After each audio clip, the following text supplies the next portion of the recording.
বিসমিল্লাহির রহমানির রহিম। জবানার কসম, মানব জাতি বড়ই ক্ষতি ও ধ্বংসের মধ্যে রইয়াছে। কিন্তু যে সকল লোক ঈমান আনিয়াছে এবং নেক আমল করিয়াছে এবং একে অপরকে হকের উপদেশ দিত, তাহারা ব্যতীত সকল মানুষই ক্ষতির মধ্যে আছে। সূরা আসর। তো এই জন্যে এখানে দিয়া মানুষ ক্ষতির মধ্যে রইয়াছে।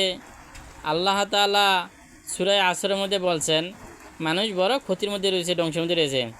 কিন্তু তিন ব্যক্তি ছাড়া, যারা ঈমান আনছে, যারা নেক আমল করিয়াছে এবং যারা হকের উপদেশ দিয়েছে, তারা ব্যতীত সমস্ত মানুষের কিসের মধ্যে আছে? ক্ষতির মধ্যে আছে। এই জন্য আল্লাহ তাআলা আমাদের আল্লাহর প্রতি ঈমান আনার তৌফিক দান করুক, আমলের বেশি বেশি করে নেক আমল করার তৌফিক দান করুক এবং মানুষকে হকের প্রতি আল্লাহ তাআলা ডাকার তৌফিক দান করুক। সৎ কাজের আদেশ, অসৎ কাজের নিষেধ আল্লাহ তাআলা করার তৌফিক দান করুক।